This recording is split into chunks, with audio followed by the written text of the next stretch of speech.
Ready?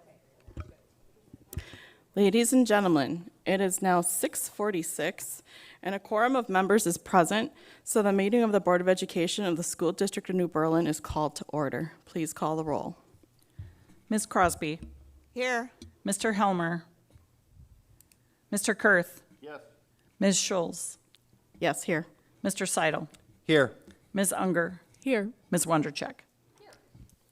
Mr. Helmer let me know that he will be arriving late. He should be here by the time we have our regular open session. So I would entertain a motion to recess to closed session. Madam President, I move to recess into closed session pursuant to Section 19.85, 1C, E, and F of the Wisconsin statutes to consider A, the approval of closed session minutes of June 14th, and B, employment, performance, and compensatory matters pertaining to staff. I'll second. I have a motion by Mr. Kurth and a second by Mr. Seidel. Please call the roll. Mr. Kurth. Yes. Mr. Seidel. Yes. Ms. Crosby. Yes. Ms. Schulz. Yes. Ms. Unger. Yes. Ms. Wondercheck. We are moving into closed session and we'll return to open session around 7 o'clock.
It is now 7:03, and we are returning from closed session into open session. In recognition of the serious and important nature of our efforts here, we will join in the Pledge of Allegiance to the flag. For all those who are able, please rise.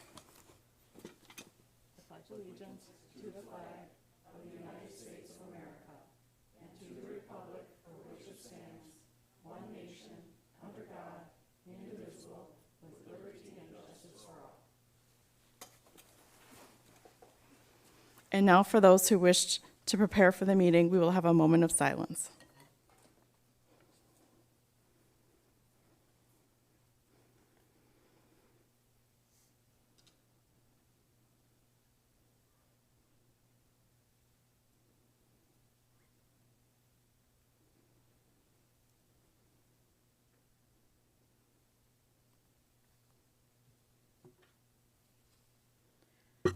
This is a public meeting of the Board of Education. Prior to this meeting, notice was given to the public last Friday by providing the agenda to the City Library. The agenda was also posted on the district website. A copy of the agenda was forwarded to the Journal-Sentinel, the Waukesha Freeman, and the Waukesha Now, all of which have filed requests for all public notices. We'll begin first with recognitions, the Friend of Education Awards. So annually, or at least up until last year, when we took a pause and a hiatus, we would typically honor an organization that has done and gone above and beyond to support the students of the school district. I'm extremely proud to be able to share with you tonight that we have basically 4 different organizations that support our elementary schools. And they do that with tireless volunteering. And they volunteer, they pull together to help organize, and certainly they help support our student programming with financial resources. I'm going to just mention a couple of the different groups and the things that they do. So, for example, we do have the Elmwood Home and School here. I know Tiffany is a co-president that will be accepting on behalf of the organization, but they've contributed almost $45,000 over the course of the last couple years, supporting events like the Fun Run, High Interest Day, an all-school skate, the book fair, Fall Fest movie night, the spring dance, and the 6th grade completion ceremony. Next, we have the Orchard Lane Parent Faculty Council, and we have Natalie and Andrea here tonight, and they've brought forth almost $20,000 of financial support. And again, when I just mentioned the financial pieces, it's much more than just that. It's, again, the tireless volunteering and effort that they provide beyond that. But again, they support things like High Interest Day, the Fall Family Social, Star Trek, Staff Appreciation, the Battle of the Books, Breakfast with Santa, and the 4th through 6th grade lock-in. And again, these are just some of the things that they've been able to do over the course of the last couple of years. At Poplar Creek, they have a parent-teacher organization, and next year's president, Catherine, is here to accept their award. And they've contributed almost $40,000 as well in financial support. They've supported things like the talent show, Dr. Seuss Night, Leader of the Pack Awards, all-school behavior incentives, the Artist in Residence program, and staff appreciation. And while, unfortunately, we don't have a current representative of the Ronald Reagan Home and School Association, we certainly have a former president of the Home and School that will be accepting their award tonight, Kate. And again, they've provided just in the last year alone over $16,000 in financial support. The New Family Breakfast, Rockin' Reagan Day. If you've had a chance to get over there, their makerspace over there is incredible, and I know that that's been a work in progress. I think Brady can attest to it. He was over there when they actually started it, and it's been enhanced year after year with the financial support of this group. Field trip buses and the Gaga Ball Pit. So with that, I guess on behalf of the school district, we would like to thank you for all of your work. Please know that it doesn't go unnoticed. And again, it is more beyond just the financial support. It's that time commitment that you all take and spend on behalf of our students and our staff and their families. So with that, if you please join me in congratulating them.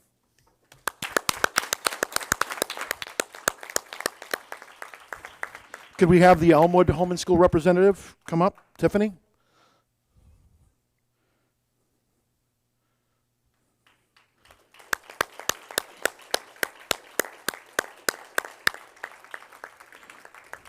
Natalie and Andrea from Orchard Lane.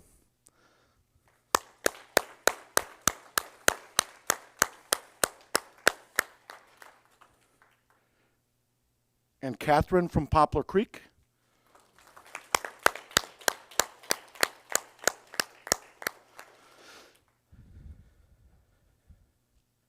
And then again, Kate from Ronald Reagan Home and School.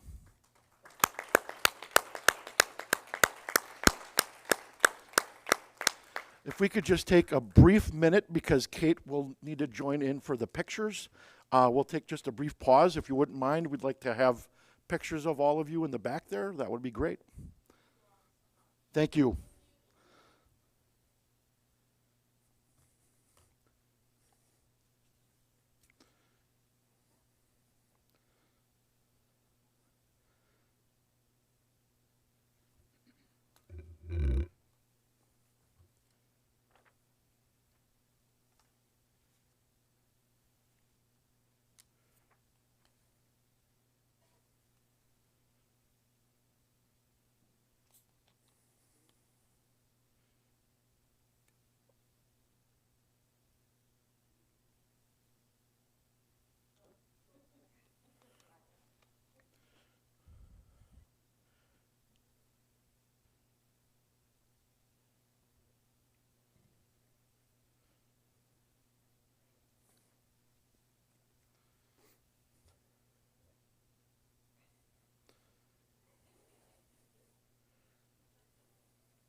Thanks, Kate.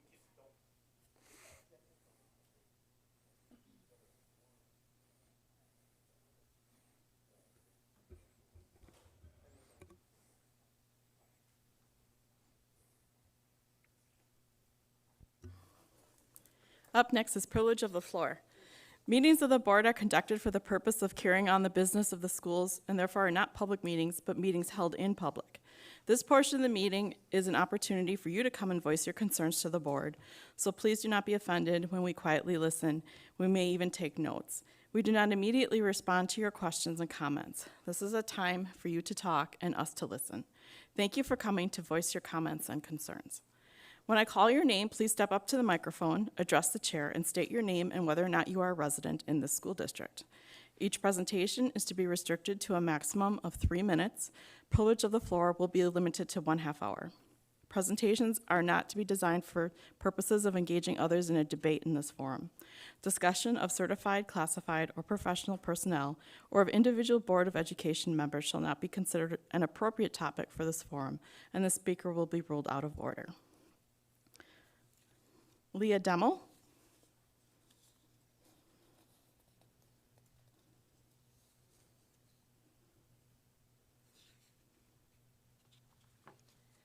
Hello, I am a school district of New Berlin taxpayer and parent. I'd like to talk about curriculum transparency in regards to diversity and inclusion, which is on the agenda item tonight.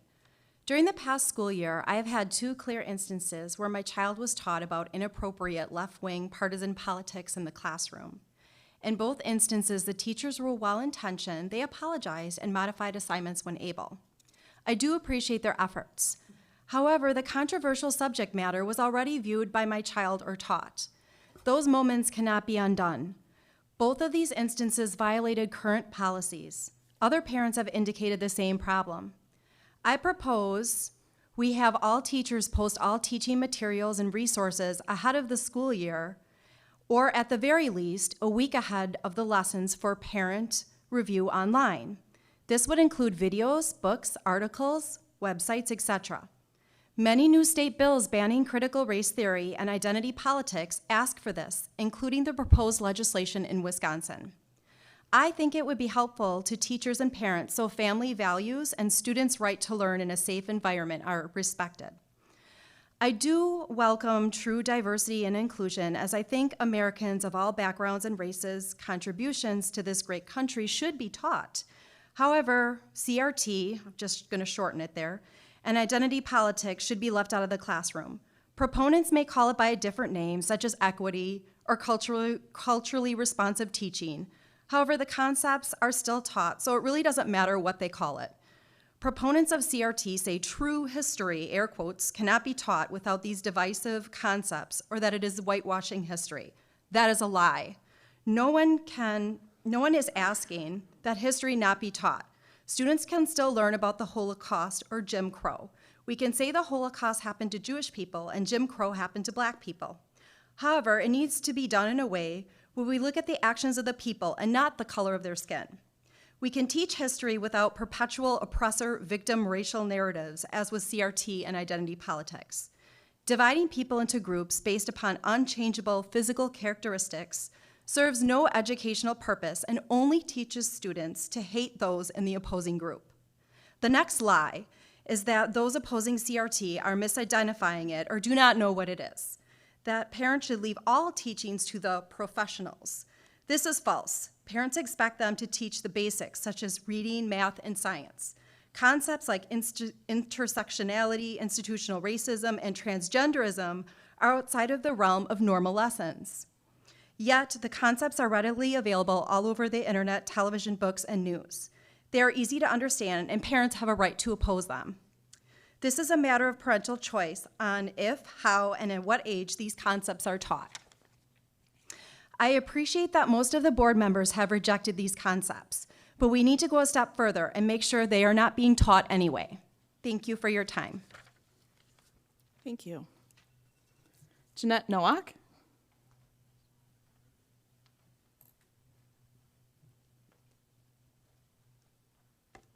Hi, Jeanette. Oopsies. Where'd it go? It went away. Okay. All right, well, I'll just start without it. So, Jeanette Nowak, New Berlin resident. First off, thank you for adding those policies to the agenda tonight to be discussed, and I really appreciate it. And with that said, I did put one little recommendation in there, and all of you had received that email. The next thing I wanted to talk about was, I'm a little jumbled now, student suicide policy that I have been bringing to be proposed. Neola has in their policy 5350 already a student suicide policy put in place. They've already created it. It's already adopted by many different school districts, especially 7 local ones around us. So again, Neola has policy 5350, student suicide, already put in place. Also, knowing that 2018, there was a 13-year-old who unfortunately took their life, who was also a student of New Berlin, and my heart goes out to that family, as every day, you know, they have to live without their child. And with that came in 2018 also a committee from New Berlin who has the parents, there's educators, there's other people on that committee, and they meet 4 times a year to talk about mental health. And with that, knowing that there's the policy in place, Neola has the 5350, knowing that we have the committee already in the district, and that there are students who consider all the time either self-harm through different avenues, and considering suicide, that a policy really should be put in place to help provide as safeguards.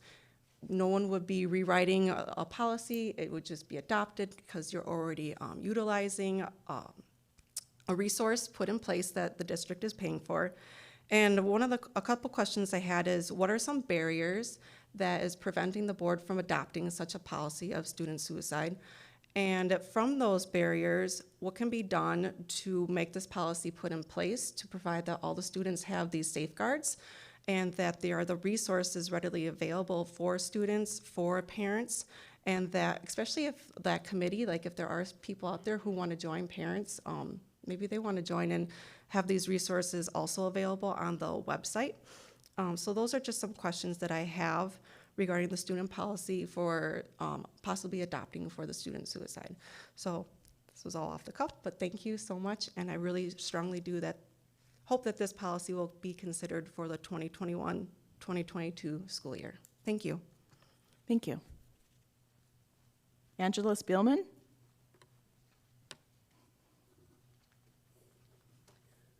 I've been freezing at the last several meetings. I wore a huge sweatshirt tonight, and now I'm sweating. So thank you for adjusting the temperature. Good evening. It's good to see you guys. I look forward to seeing you at the next several meetings and seeing how you vote for the way school will look in fall. And then even more importantly, from loosening COVID mitigations, which is really concerning to me, are the concerning types of curriculum that are sweeping our nation and even our local neighboring school districts. I just basically would like to echo what Leah talked about. There's some very divisive and dangerous topics being taught in the classrooms, and quite frankly, they have no place in New Berlin. Our mainstream media and social media are starting to take words and twist their meanings to fit political and social agendas. And that has no place in our classrooms. Words like tolerance, equity, inclusion, and equality, all these words are meaning different things than their true definitions. So essentially, I'm just here to say that our classrooms are not for political agendas. They're for our students to learn reading, writing, math, science, and history. And while I think it's very important that all students have equal opportunities to learn and participate, I sincerely believe that every student in New Berlin is given a fantastic opportunity for academic excellence. And we need transparency in the curriculum to assure parents and teachers that the teachers are not pushing political or social agendas in the classroom, and accountability for the staff members who push against these policies. Finally, kind of related to that is that parents need to be allowed back in the buildings. That's really my big make it or break it, whether or not my kids will come back to New Berlin schools. If volunteers are not allowed in the buildings, we will continue to be open enrolled into a different school district. But thank you for your time. Thank you. Then Charlotte Krupa.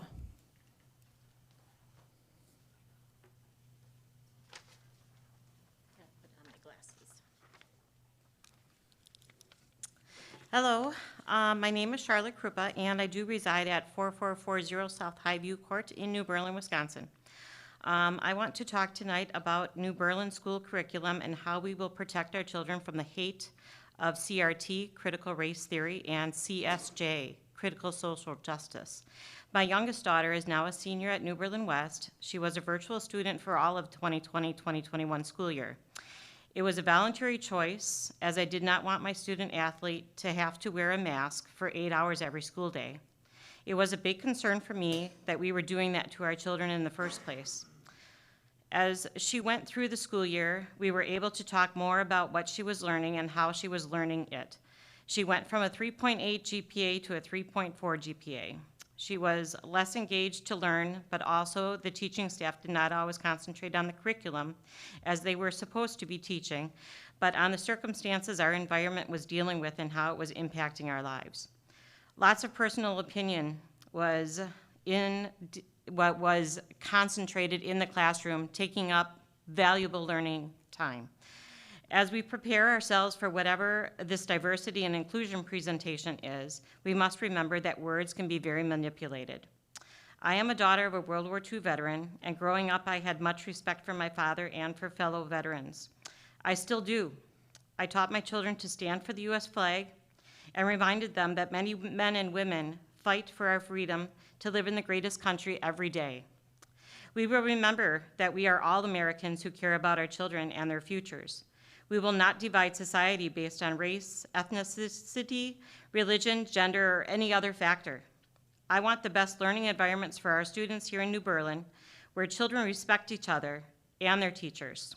There is no room for hate in our classrooms.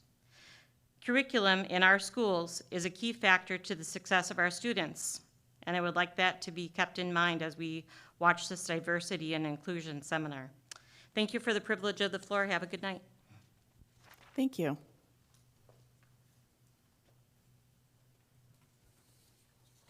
And I have President's message. Just an update from last meeting. There was discussion about posting information of where we're at in the policy review. So that is now on the school board's webpage of the district website under Board of Education policies. And if you take a look at the right side, when you go there, there is a link for policy review. So you'll be able to track what's being reviewed, what has already been reviewed. And also, there have been links put there to the employment handbook and the student handbooks, since some of our policies do refer to those two handbooks. So rather than have to search for them on the Family and Resources page or the employment page, there's quick links right there. So those were all updated on the website in response to some feedback that we received. On to the administrative team report. We have the superintendent's update. Yeah, just a few updates. Just wanted to let the board know that we're now in our second week of summer school. As you know, we do have elementary offerings as well as that at the secondary level. We are kind of utilizing this time to determine next month when we come to the board and let you know what our reopening plans will be for next fall. So we're really looking forward to getting back to a true normal as we reopen schools next fall, and talking to the health department as well as other neighboring school districts. We're all really looking forward to kind of getting back to where we were pre-pandemic. So I'll be bringing that update to the board at the next meeting with details. Did want to let you know that we are just a few days gone from the ending of our spring sports schedules. We did have a great representation of student athletes at the state track meet from both Ike and West. The Ike girls soccer team unfortunately lost in the semifinal for the WIA soccer program. And then again, just wanted to make sure that, again, the board is aware that we won't be meeting twice next month. We'll only be meeting once. And again, with that, I'll be talking about our school reopening plans for next fall. We also do have tonight the diversity inclusion presentation. As the board is aware, that we were asked to pull together kind of a series of presentations throughout the school year. I believe our first presentation was done in February. We received feedback from the board, from the community, to kind of define and further clarify some of the items that we had shared. And again, we're doing that same thing, bringing back more information to the board about how we address diversity and inclusion topics in the school district, and I'll save that conversation for then. So with that, that ends my report. Okay, thank you. And then next are the district reports. Mr. Seidel, would you read the donation report, please? All right, the following is the donation report from June 28th, 2021. The first donation was for New Berlin West High School Herb Cole Educational Foundation to support the science department in the amount of $6,000. Second donation was from May 7th for New Berlin West from Wisconsin RAP to support athletics in the amount of $2,225. The next one was also for New Berlin West. It's from NB Rhett LLP to support the purchase of a Fieldhouse banner in the amount of $750. The next one is from 426 from Poplar Creek, the Herb Cole Educational Foundation, support school improvements in the amount of $6,000. The next one again is 426 to Poplar Creek. Is that two separate ones? Just checking on that. Okay. So in the amount of $6,000 from the Herb Cole Educational Foundation. The next one does not have a date, but it's from Orchard Lane PFC Group. Purchase scholastic books, subscriptions for classroom for the 2021-22 school year in the amount of $2,013.34. The next one is from 5/24/2021, New Berlin Youth Football Club for New Berlin West, support scholarships in the amount of $2,000. The next one is from 5/13 for New Berlin West from the New Berlin Junior Women's Club to support co-op in the amount of $550. Next one is from 6/4/2021, New Berlin West High School Football Booster Club in the amount of $938.20. Next one is from 6-2, also for New Berlin West. Lehman Insurance Agency Incorporated to support the girls and boys soccer program in the amount of $1,000. The next one is from 6-10, 2021 for Ronald Reagan. It's the Ronald Reagan Home and School Association was the donor, and it was to support the purchase of books for classroom libraries in the amount of $470.80. Finally, we have from 6/10/2021, also for Ronald Reagan, from the Ronald Reagan Home and School Association, to purchase kindergarten 21-22 welcome snacks in the amount of $1,584.90. Total donations for today is $23,532.24. Thank you to all our donors. We truly appreciate it.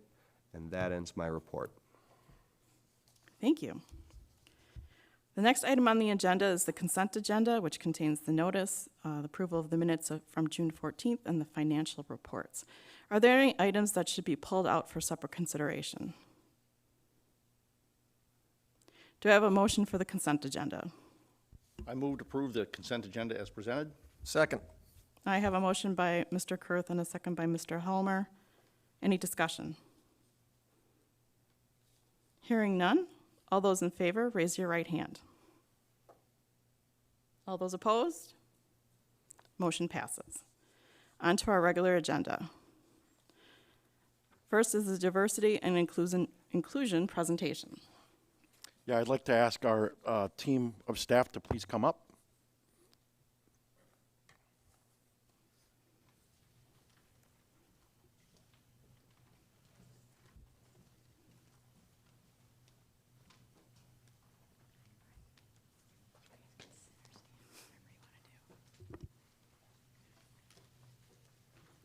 Quite the group we have here. Definitely. All right, Kelly, if you could just kind of go to the first few slides that I can kind of walk through. Again, I just want to clarify that our work in the school district of New Berlin has the threads and the embodiment of diversity and inclusion. And it's woven through our mission, our vision, and within our strategic planning process.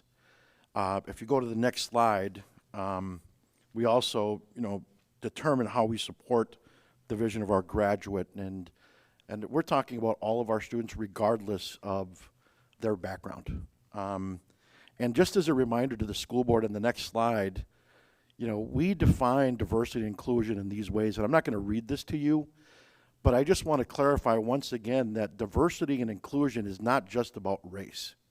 It's about many more things than just that. And so I know that a lot of focus that occurs around this work has been on race when that shouldn't be the only thing we should be focused on. Because diversity comes in many different ways.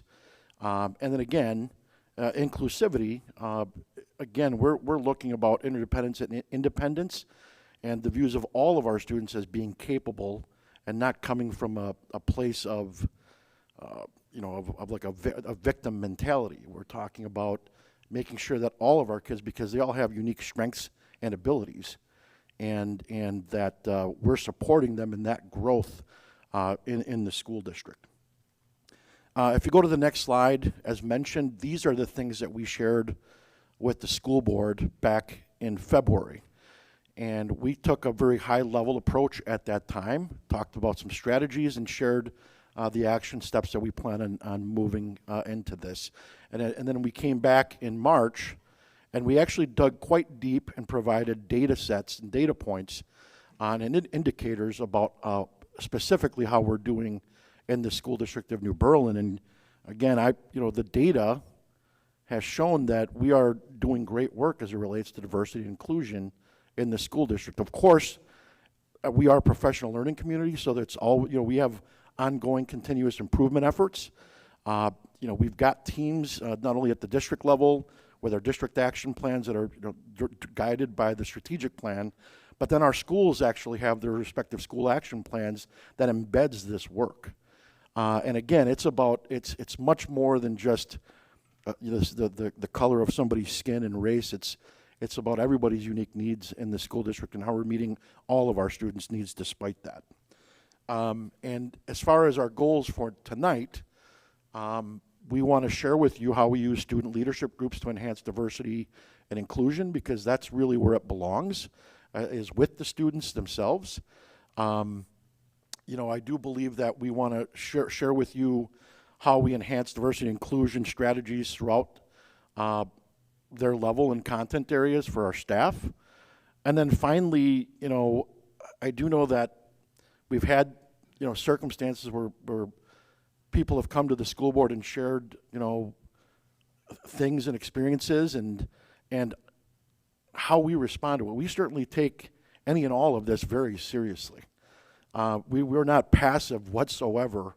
And sometimes when people come and present, it's almost as if we are passive as a school district, and that could be further from the truth. So we're going to kind of get into how we address, again, and we're not going to be just talking about racial situation. We're talking about, if students are having, some discrepancies, regardless of the situation, how do we address that? So I'll hand it over to Kelly and the team, and we'll go from there. Okay, so I'm going to have everybody kind of introduce themselves when they come up. So we have some elementary administrators with us, secondary administrators, and our ADs. And each of them will take a portion of the presentation, and then we'll open it for any questions at the end. So we're going to kind of talk about elementary first and kind of walk through those objectives that Joe just mentioned. So I am going to turn it over to both of you. I'm just going to turn it over to both of them, and then they're going to introduce themselves. Here you guys go. This way. Okay. Good evening. I am Jamie Veal, and I have actually served as the associate principal at Elmwood Elementary for the last 7 years, and I am thrilled that in a few days I will officially be moving into the role of principal. I am honored to be able to continue working with our families, our students, and our staff, and I truly thank you for allowing me to continue working in the school community that I'm really proud of. And with that being said, tonight Matt Stemneski and I are going to share some of the ways that diversity and inclusion strategies are taught and enhanced in some of our elementary curricular areas and across our elementary buildings. This is a slide that you have seen before that highlights units within our social emotional learning curriculum second step. Diversity and inclusion are taught through several of our second step lessons, specifically within our empathy and problem solving units. We are proud of the ways that our staff have addressed these lessons and enhanced them with literacy connections. Every grade level teaches these empathy and problem solving units, along with an additional 4 bullying lessons that are encouraged to be taught within our first semester. These concepts are then revisited throughout the year and the lessons and within the second step lessons throughout the remainder of the year. We have seen connections from these concepts and strategies being both taught within our classrooms and our playgrounds. One example is our recess teams using strategies to address inclusion and cooperative play. Within the empathy unit, which is taught at all grade levels at the elementary level, we wanted to share a 6th grade example. When teaching lesson 22, students learned about managing multiple perspectives. They learned the difference between what perspective and perspective taking are. As a literacy connection, the lesson was related back to characters in a story that they previously read entitled How Charlie Got Her Chopsticks. There was a student-led discussion about how the characters in the story practiced perspective taking. Many of these lessons are also supplemented with diverse texts that teach into the skills provided within Second Step. Matt is going to provide some specific examples of this within our Readers Workshop.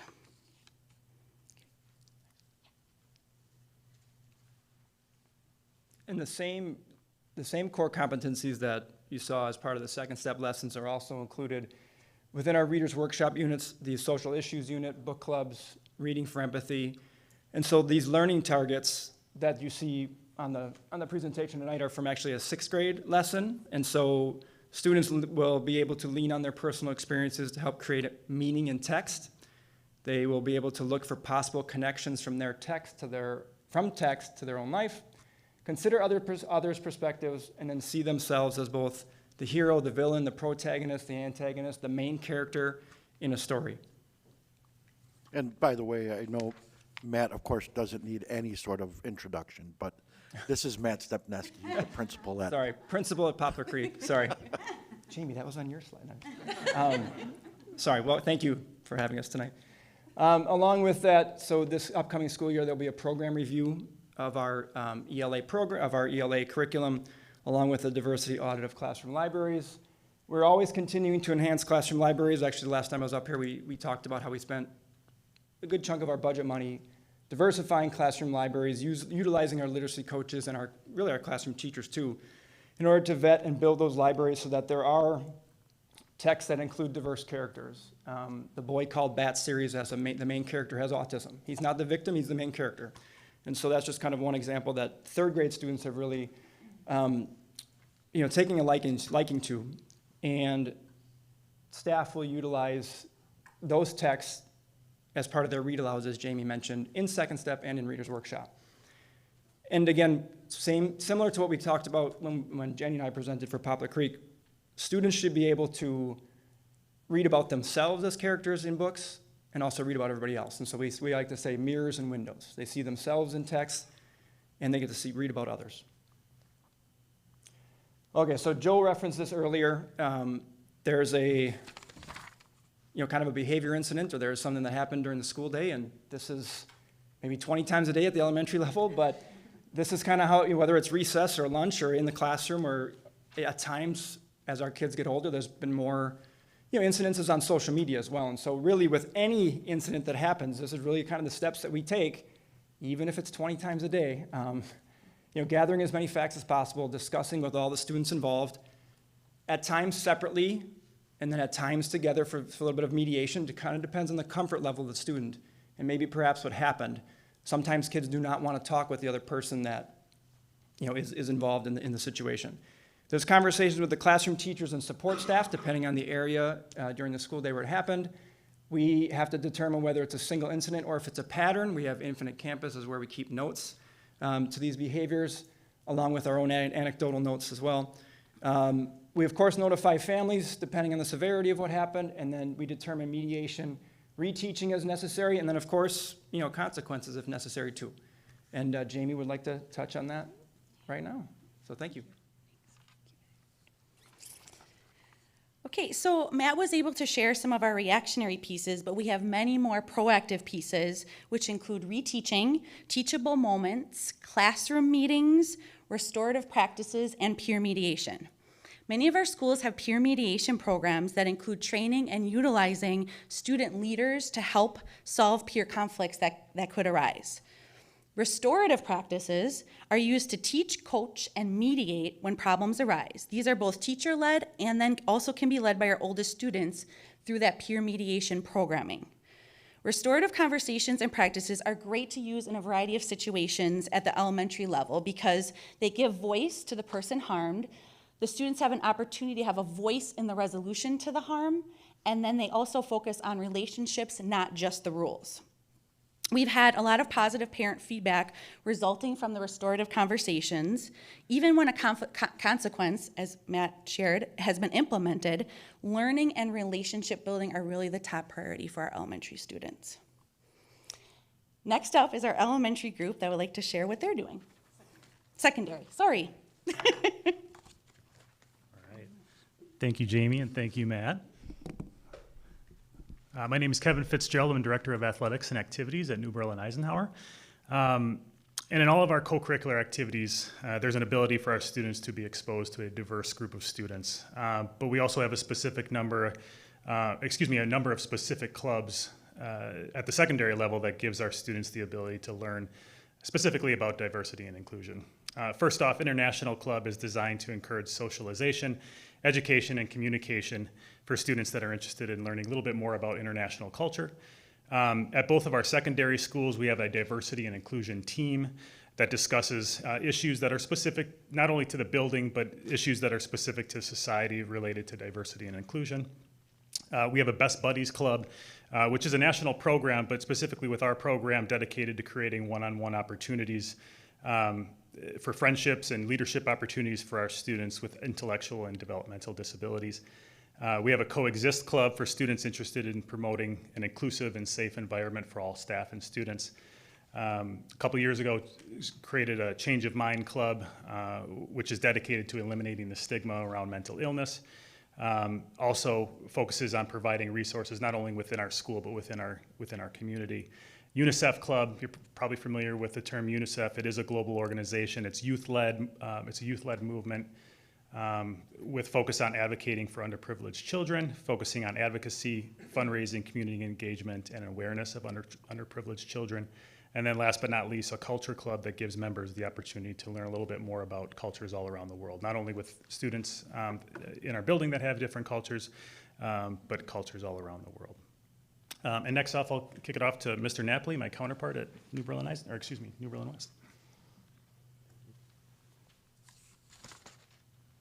we go.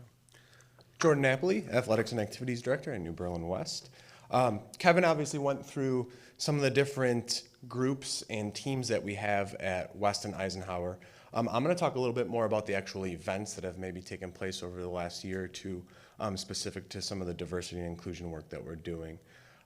Early in the year, right off the bat, when we got back to staff work days, we started this year with student and staff challenge days.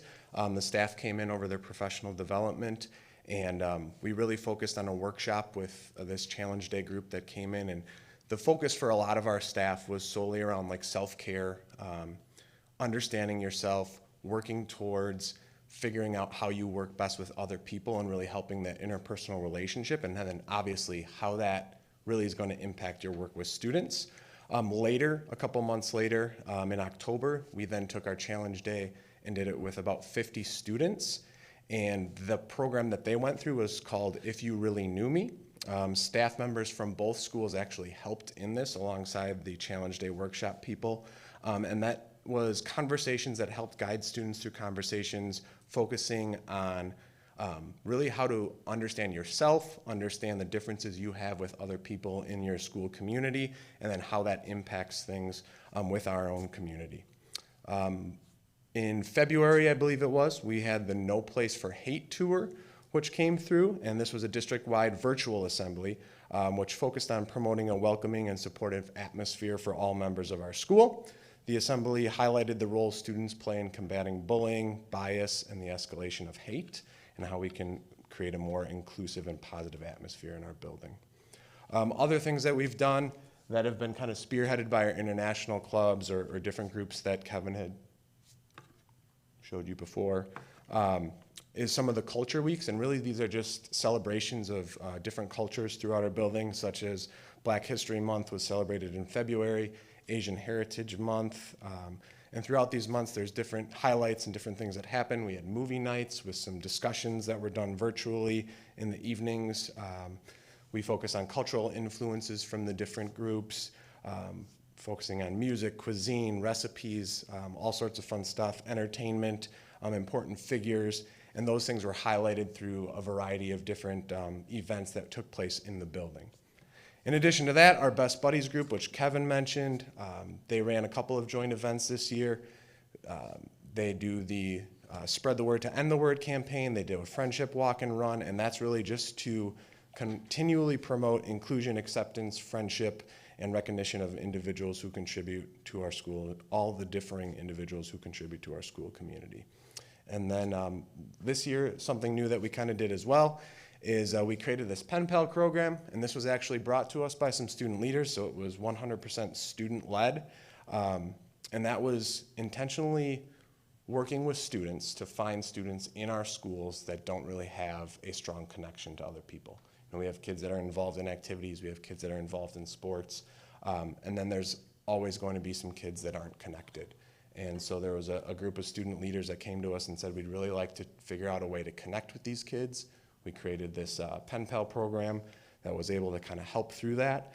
And we were able to identify some kids through some of our student counselors and student leaders to connect with other kids that really are connected and really have an ability to kind of be those positive, voiceful leaders in our building, set them up through some pen pal work, and created some relationships that otherwise would have not been there. So some of the work that we're doing at West and Ike, and I'm going to turn it over to Trudy and Christine now.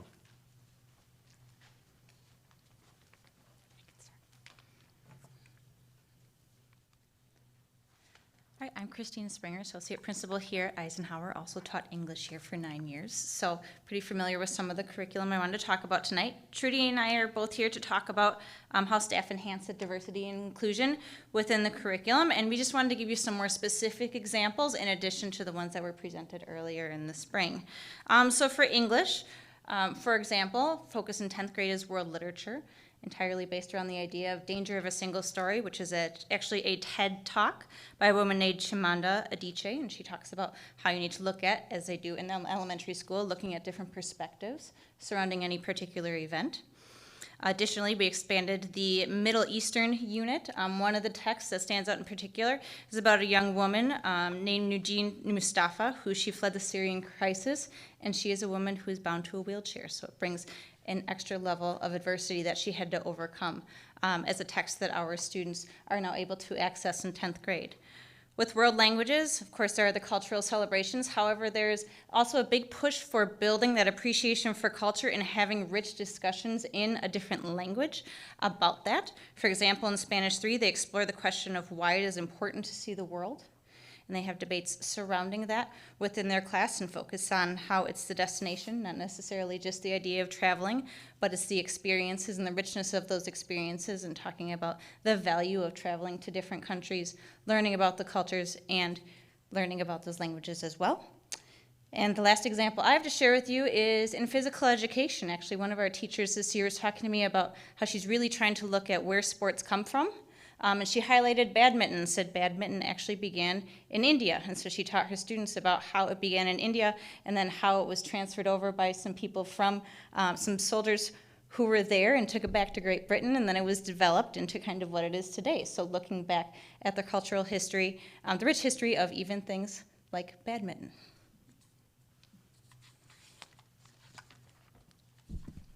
Hi, I'm Trudy Whalen. I'm one of the associate principals at New Berlin West.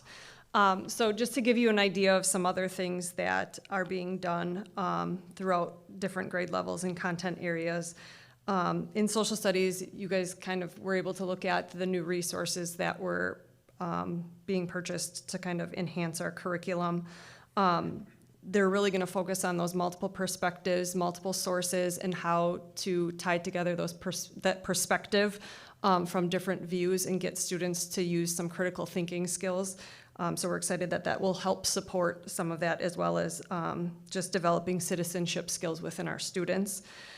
In music, they explore a variety of cultures, and so what some of the teachers will do is even do theme-focused music and kind of teach through that lens as they work through their curriculum as well, just to kind of enhance students' experience and knowledge of those different cultures. And then in math, as we kind of looked at different resources previously, one of the things that we wanted to make sure was that we were able to support universal design for learning. And so the resource that was selected will help with the variety of different learners that we have based on just the different components that are built within there. I got the next one too. Now I'm all out of order. Okay, so then the other piece that we wanted to just kind of address was just the behavioral issues that come up to ensure that all of our students feel welcomed in our buildings. And so some of the proactive solutions that we've taken, and Mr. Napoli and Mr. Fitzgerald already kind of highlighted some of them, but we had the challenge day for staff and students this year, the No Place for Hate tour. So those were two programs that were selected to kind of support that work that we had been doing towards diversity and inclusion, as well as the activities to celebrate diversity that Mr. Napoli talked about. And then the other thing that we had at the beginning of the year was we had some students that were interested in just having some conversations around diversity and inclusion. So it kind of started as a smaller group of students and developed into more interest from students. And so that team of students kind of grew throughout the year and just focusing on their learning around diversity and inclusion as well. And then we also had teacher teams, and we'll continue to develop those out as well, that wanted to participate in just learning more, getting different people's ideas. It was interesting being part of those teams and hearing different people's perspectives even within those teacher teams. And they also, are taking that perspective taking and just different people's thoughts and ideas around it and learning more. And so those teams were a benefit this year, and that's something that will continue in the future as well. For our advisory middle school, we're going to have Second Step, which kind of correlates to what they're doing in the elementary.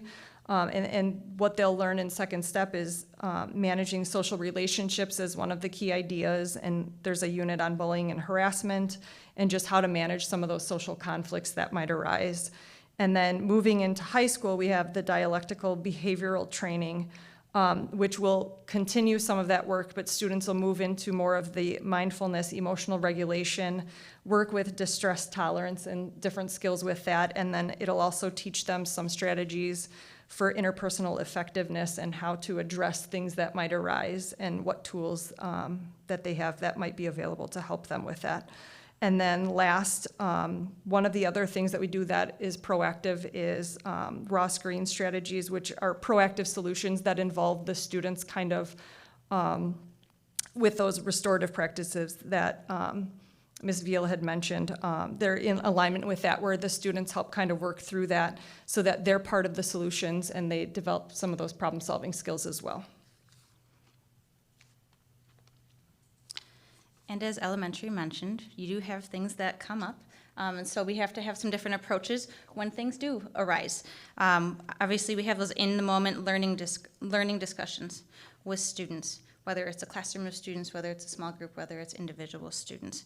Whenever we receive information, whether it's from students, parents, guardians, or from the community, we take it very seriously and do extensive investigation and talk to everyone involved and everyone whose names come up when we're doing our investigation as well to get as much information as we can.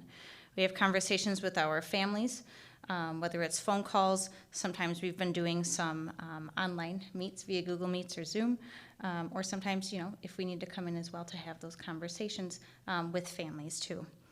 Then we set up some follow-ups, whether those follow-ups need to be with administration, some check-ins. They can be with our counselors, our social worker, our psychologist, having follow-ups for any students who are involved to make sure that we're moving in a positive direction, that they're feeling safe in the school and feeling heard. And then we also have potential disciplinary actions. We work very much as teams within our buildings and across the district to make sure that we're consistent as well in how we are approaching these issues with our students in the cases of discipline. And like the elementary mentioned as well, we take focus on restorative justice practices. Ideally, it's an opportunity for both parties to come together where they can reflect together and understand the harm and impact and kind of share both sides of it and truly have a conversation. That is, if the students and families want to have that conversation. Sometimes students or families are a little tentative about having that, but we do try to have those conversations with them and try to give them opportunities to make sure their voices are heard and provide some learning for students as well. So we do what we can to make sure not only that we handle the initial issue that may occur, but that we continue to work with them as well and provide support for everyone who's involved and do those check-ins to make sure that we're moving in a positive direction. Dr. Sanders, I'm going to turn it over to you.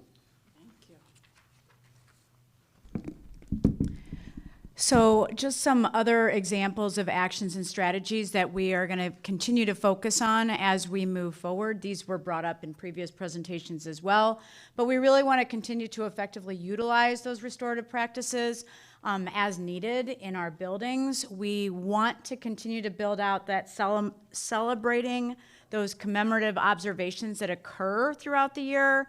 Some of those examples are Women's History Month, National Hispanic Heritage Month, etc.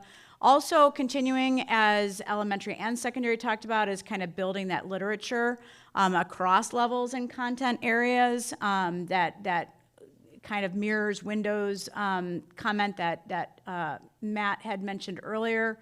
Continuing that professional learning around diversity and inclusion through Second Step and social studies. We do have a new resource starting, so that's something that we're going to be doing some professional learning around. And Second Step is really kind of pushing off at our middle school this coming year as well. And then continuing to have that focus on diversity and inclusion student and staff teams so that we continue to have student voice as part of the work that we are doing.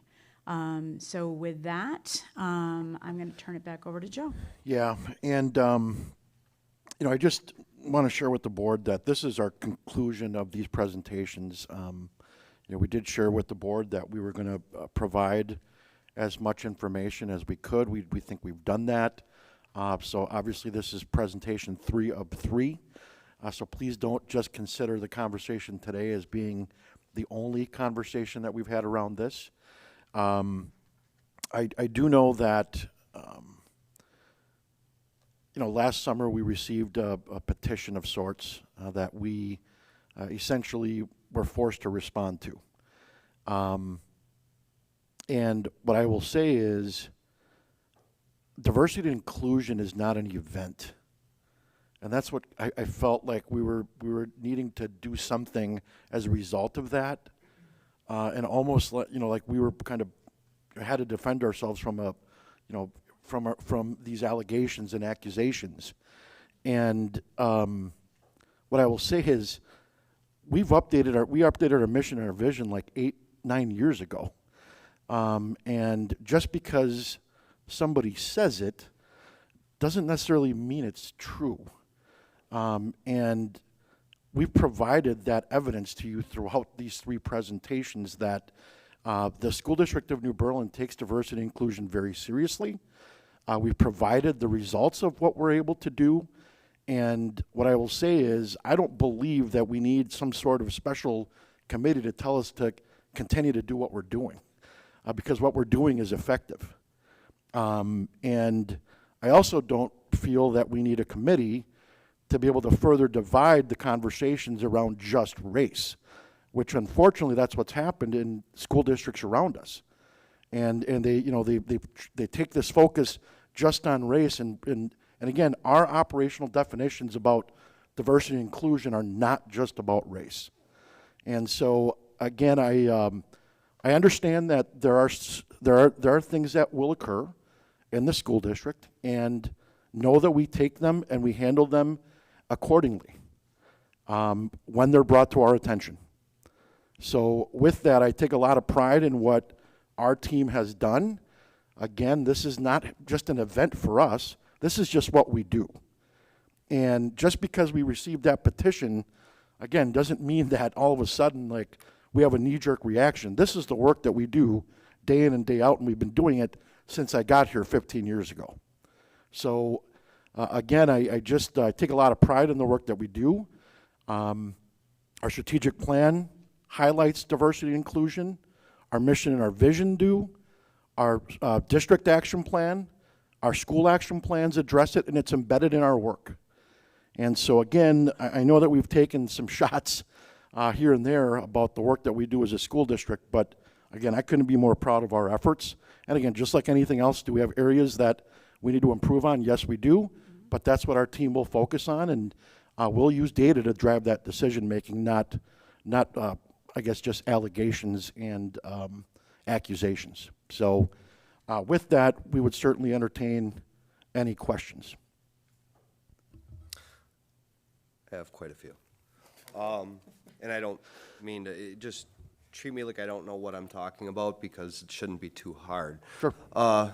What does it mean to be both the hero and a villain in a story? Matt? Anyone? So it's just kind of our opportunity to share that characters in a text could be anyone. And so we've been able to, well, and I'm speaking on behalf of all of our elementary staff. And so just after talking with them as we went through the presentation, how they've been able to build kindness and read aloud and empathy texts and bring diverse characters. So the story of, for example, if you've heard the story of Wonder, and that's a story of a student with a physical disability, but is maybe gets made fun of or teased or kind of as a victim. Whereas we are including those texts, but also texts where a student with maybe that disability is now just the main character in the story and is just, showing how they go about their day or whatever conflict they go into. And so we want students to be able to see themselves represented in text, and that could be as the main character, as the hero, as the victim, as maybe the villain. And so that's just a way to show that everybody has their own story, everybody has their own background, and so they get a chance to read about that in these texts that we are hoping to bring to all of our elementary schools, as it's not just a Poplar Creek thing or an Elmwood thing. It's after talking with everybody, it's all of our elementary schools. Okay. So I hope that answered your question. You get to see yourself as many different characters in a text. Okay, perfect. And maybe, I don't remember who I should ask about this. Reteaching, what exactly does that mean when it comes to? So since our second step is the curriculum that we use to teach different behavior situations or social situations, along with our behavior matrices, the be safe, be kind, be respectful. When we kind of rolled that out, years ago, there was a lot of teaching that went into how do you behave on the bus? How do you behave at recess? How do you behave when you transition in the hallways? These are a little bit more maybe elementary specific, but there's similar matrices at the secondary level. How do you behave at school events? And so if a student has a problem with that, or if there is an incident that happens, then that's our opportunity to reteach that. Remember, when you walk in the hallways, we have a voice level 0, or we keep our hands to ourselves, or body bait, whatever cues we have used. And so, as simple as it may sound, at the elementary level and maybe even secondary in some instances, you have to teach the transition from independent reading to social studies. So you have to teach and model the transition from gym class back to the classroom. And if students aren't meeting those expectations, then we have to take the time to reteach that. Okay, and in that, basically what you just said makes sense. However, what does that have to do with for diversity and inclusion? Oh, did you want to add? I think when I spoke a little bit about classroom meetings. And so when we're teaching the second step lessons, they tend to be short. They're not taught every single day, the actual lesson, but then the reteaching comes. We've been really trying to focus on classroom meeting time within their day every day. So sometimes it's something happened, maybe on the playground, or something happened in the classroom. They're able to come together as a class and talk about what happened, talk about what Matt said, being safe, respectful, responsible, and then the concepts from second step. Okay. So that reteaching, like I talked about those different characters, bringing that together with things that they're reading, social studies, all those things can be talked about and integrated within that classroom meeting time. Okay, Which so has been very helpful. reteaching is actually classroom meeting time. Yes, it can be. It can be one of those, yes. It can be. It's Yeah. an example. It's just an example of Okay, where that reteaching can happen. all right. And I gave a very simple example as far as transitioning from the carpet to independent work or whatever that example was. But if there was a my problem, kids went to Poplar Creek. I know all about. so if there's but I guess the more complex example would then be, well, if there's a comment that's made at recess that's inappropriate, or about someone's race or about someone's disability, then we are reteaching and modeling with some of those texts, or this is how we treat each other, and this is how we build background knowledge of the person that you made a comment about, things like that. Okay, perfect. Yeah. Diversity and inclusion student staff group. I don't remember who discussed that. Was that you guys? Describe this to me, please. Sorry. And what is the charge of this group? Did you want to speak at all to it? Because I believe that, no.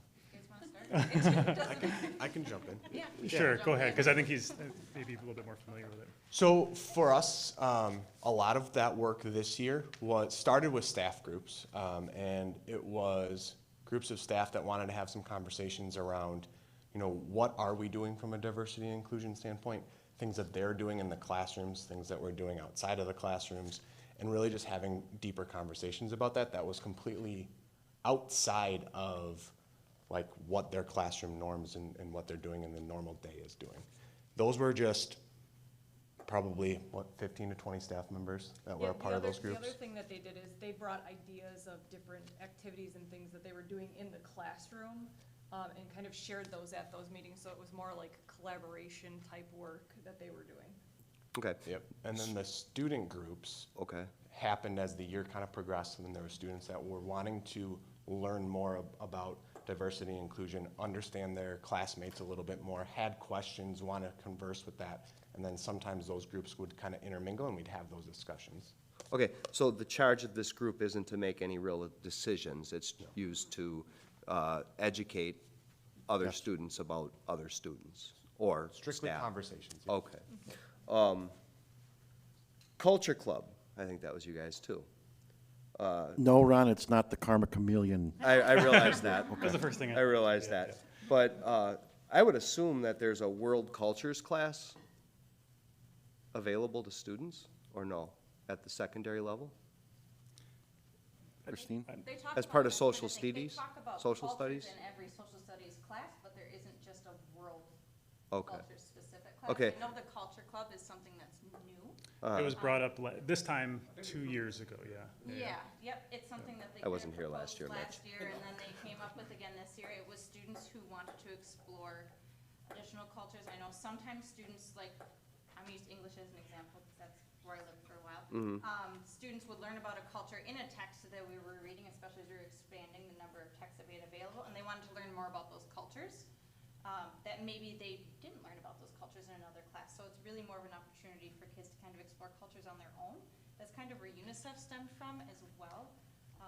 When students came with that initial idea 2 years ago as well, it was, they had heard about UNICEF and supporting people and supporting children specifically in different cultures who maybe needed additional support. So that's kind of where that stemmed from. So kids wanted to explore things that maybe they hadn't seen in their classes because the class can only teach about so many cultures. There's so many cultures in the world, so they wanted to explore some different ones as well, or take a deeper dive into some of them as well.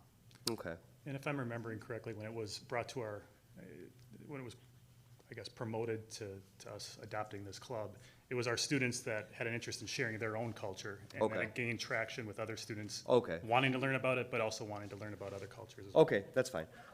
Now, the other question I have is math. Universal design for learning. So that Thank you guys, by the way. Appreciate that. So please tell me what in my opinion, it doesn't get any more fact-based than math. yeah. So how is there a universal design for learning So- when it comes to math? So some of the things, some teachers will give students like choice, so they might say like you can learn, some students may select to learn by watching a video, some may select to work with another group of students, some may select to work with the teacher, and so there are different choices, and then even with like assessments, they might have choice in how they want to demonstrate that they learned the math. So while some students are like, just give me the test, I want to take the test and show you, they might have like a project-based learning type of assessment with it. So there's some choice in how they learn and how they demonstrate what they learned. Okay, that's all I have. Thank you, everyone. Didn't mean to put anyone on the hot seat. Well, that was easy, Ron. Any other questions? I have a few comments. First, I want to applaud all of your efforts in all that you've done. I really appreciate, and Joe, you too. I know that you guys are all involved in all these day-to-day efforts to extend diversity, equity, and inclusion in our buildings, and I think that's really positive. And I really do believe that, I know, you talked earlier, Joe, about this petition that we received. I don't even remember when it was now. It's been a while. Feels like a long time ago that we received it. And I'm more of the perspective that I guess I just kind of try to presume positive intent of everybody. And I think that's what, I presume here. I presume everybody, all of our actors are trying to act the best that they can, doing the best they can, and trying to give, our kids the best kind of resources that they can. And I think that that's really good.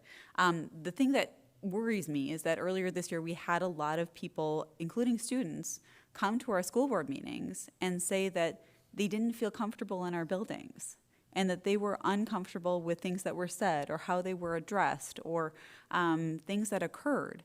And I think that it is, as administrators, of course, you guys have to deal with those things as they come, and I know that you do, but I'm worried about the fact that they happened at all.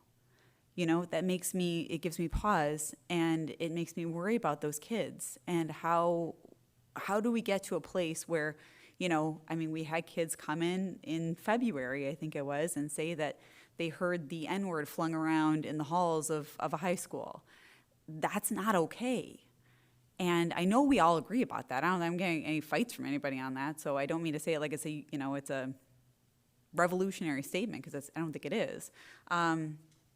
But the fact that we had kids who took the time, who wrote a statement, who came here to deliver it in public, that was a big deal. And it worries me as a mom and as a board member that kids would feel so moved to do that they would actually do that. So I had said a while back that I thought that that we should always try to be better. And I believe that we believe that as a culture in this district. I believe we do. I think we can be better, and I think that we're all a work in progress. I believe that we all believe we're lifelong learners, and that we're all keeping on trying to learn more and learn better and learn, and help our students do the same things. I just don't want any student to ever need to come here and say those things. That is not okay. And so I said a while back, I think that we should have a committee, a community-based committee that is comprised of students, parents, teachers, administration, and professionals. I think we need a committee. I think we need to talk about how we got to the point where we had any kids come here and say those things. And we had several, and we had several parents too. At this point, you're moving into asking for action taken. Would you like this put on the next agenda and we can debate a committee? I think that would be great. I did want to finish my thoughts for a second. I just wanted to make sure, but I didn't want you to get too far off. No, I'm really almost done. Okay. Sorry, I know I'm long-winded. I apologize. But I do think that having such a conversation with that group of people doesn't hurt anybody, and it might help us all learn something else. So again, I applaud all of you. I'm super proud to live in this district and to see the wonderful things that you are all doing. I really, really appreciate it. From Joe at the top to all of you, and down to all of our teachers and even our custodians and everybody else. I mean, I really do believe we have some marvelous, marvelous professionals in this district. I do think we need to take a look at it. So, thank you. Anything else? I just have one question, and I know, Joe, you responded via email, but I'm hoping maybe you can elaborate a little bit more. You shared the additional second step curriculum that included, what's it called again? Teaching for Justice or something like that. And we've chosen not to use that in our second step curriculum. Can you explain a little bit more on why? Yeah, I mean, so as you are aware, when we presented, I think the second presentation, Brady shared some of the things that we do specific to second step. And it was brought to our attention that second step had supplemental resources that dealt with more of the social justice and justice for all type topics. Again, it was mentioned that we were going to be looking at it. Well, we've done that, and in our review, we just don't feel at this time that the content is appropriate. I mean, in my opinion, it's very divisive. Again, it's about some of these things that really should be taught at home and not necessarily in the school district. And so it was from my, after having it being reviewed by at least Brady and others, Kelly and myself, yes, we still do have, some things that we pull from there, but as far as adopting the entire supplemental pieces, we just don't feel we need to do that. So, and again, just because we do want to focus on more of the high level support and not digging in on things like specific to race. We're gonna be talking about empathy. We're gonna be talking about empathy, generally speaking. so that we're not, again, narrowing our conversations in places that we really shouldn't be. So that's about, equity and inclusion for all and not just a specific topic.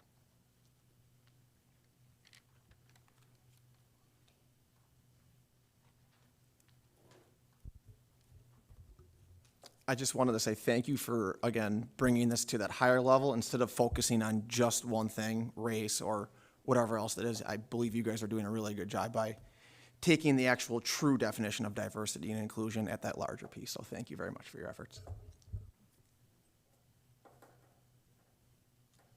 Anything else? I thank you too. This was a lot of work that's been put into these presentations, sharing with us so we have a better understanding what's going on. I had one question. I was just a little interested in when it comes to the diversity audit of classroom libraries. What are the criteria for when you remove a book? And I'm background on this. It's concerning me that we're seeing a lot of good classics being taken out of classrooms for really not good reasons, and I'd hate to see that happening in our school district. You guys have the details on it yet? Yeah.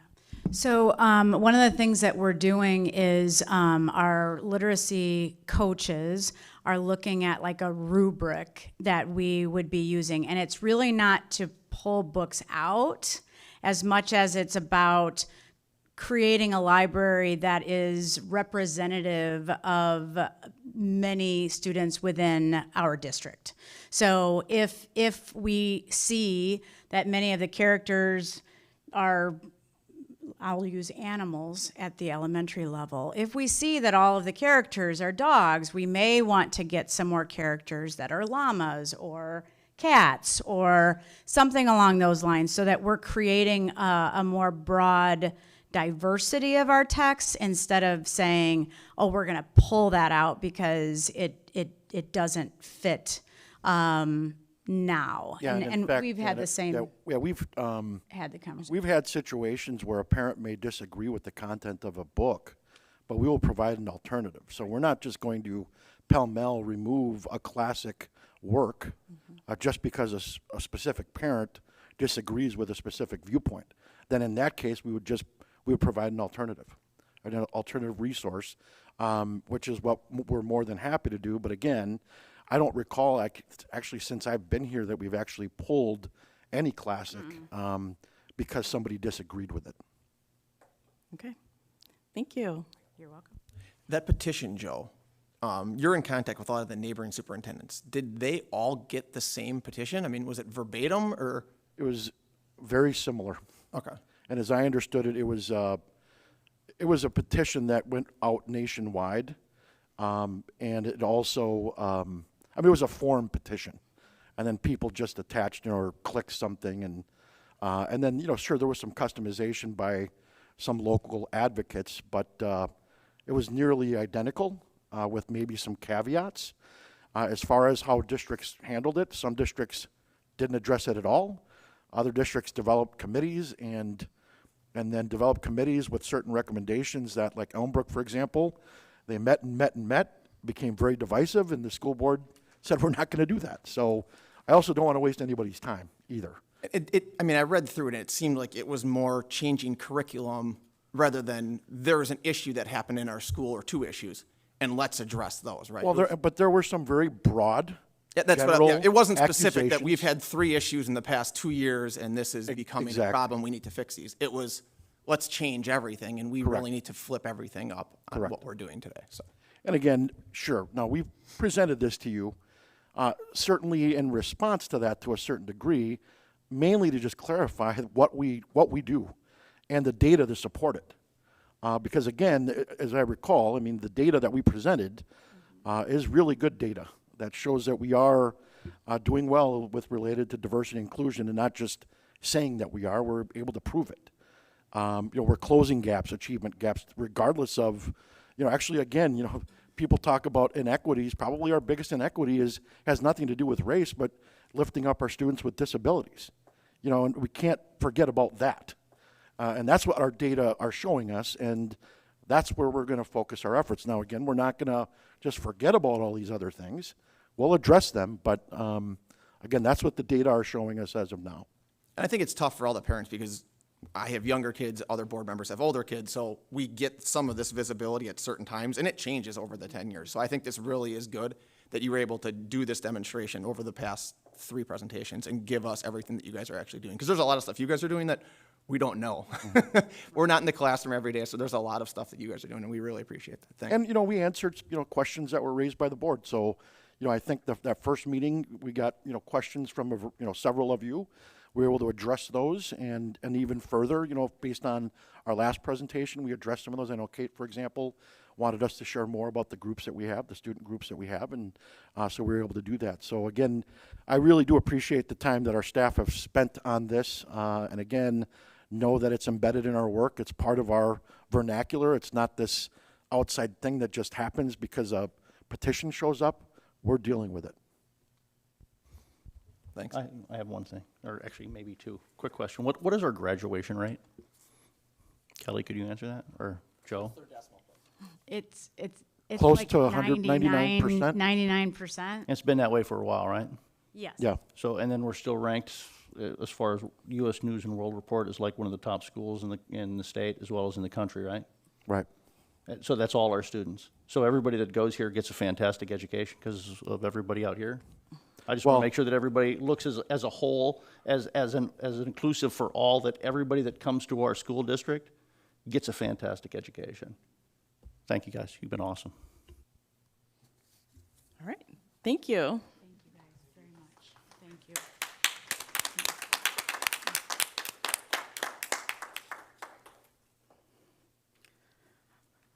On to some more fun stuff. We're going to discuss and approve the preliminary budget.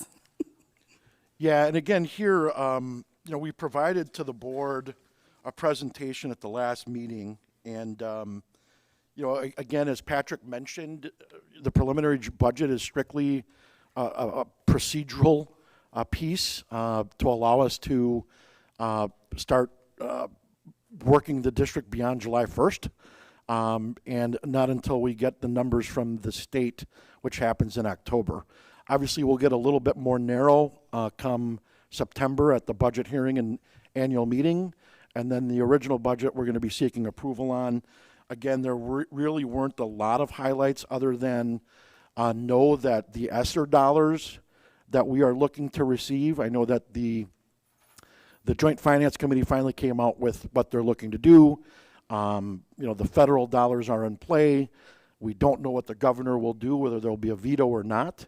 But again, the process will continue to play out. And again, taxes will increase slightly, but we knew that was going to happen just because of the fact that we had such a significant drop last year, and that our mill rates are almost near record lows over the course of the last 10 years. So again, with that, we did not receive any additional questions from the board. So we would ask that the board approve the preliminary budget as it was presented at the last board meeting. All right, do I have a motion? I move to approve the 2021-2022 preliminary budget as presented. Second. I have a motion by Mr. Kurth and a second by Mr. Helmer. Any discussion? No discussion? I have one question. Sorry.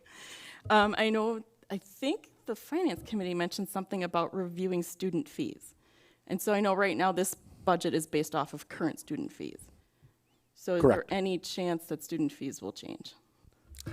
The Finance Committee meeting is the policy, not reviewing and adjusting student fees. That would have to come from this board. Okay. So it's only the policy, correct, Patrick, is all we're looking at. So All right. there's no adjustment in fees coming out of the Finance Committee meeting. Okay. Thank you. Yeah, and just to clarify, Janet, I do know that we kind of did our research and we made adjustments 2 years ago, roughly around this time, where we did either increase or adjust based on comparable districts and, kind of where we were. And I believe that brought in a significant amount of additional revenue as a result of that decision a couple years ago. So unless the board recommends that we make another adjustment, we'd prefer to just kind of stay right where we're at with the current fees. Okay, I just didn't know if we were going to vote on that separate, so I wanted to clarify for that. Okay. All right, any other discussion? All right, then we will go on to the vote. All those in favor, raise your right hand. All those opposed? Motion passes. Then we have first read of policies 2260, non-discrimination, 5112, entrance age, 5116, hazing, 5517, student anti-harassment, 5517.01, bullying, and 5421, grading. Yeah, so again, we brought the approach for policy revisions to the board. These in particular, we're asking to, again, tonight's a first read, so there's no vote needed tonight. But these are policies that we felt we needed to have in place sooner than later so that they can inform our student handbooks, our employee handbooks, as well as the policies themselves as we start the start of the school year. I do want to just clarify that some of these policies were actually in one policy. Neola recommended that we split them into several different ones. So that's why you're seeing, why are we having not just the one but three separate? It's what Neola recommends. And then as far as the early entrance and the grading, those are things that, again, we want to make sure we get approved at the next meeting so that can inform our handbooks and such. So we did not receive any commentary from any of the board members related to any of the policies. So as a result of that, I guess we would recommend that we bring these back to the board at the next meeting for approval. Any questions here?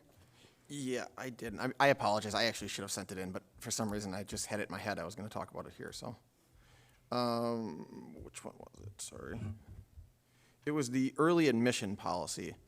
That seemed, so before we had some criteria of how that would be met, and that seems to be eliminated. Are we drafting another policy to add to that? Is that going somewhere else, or is that?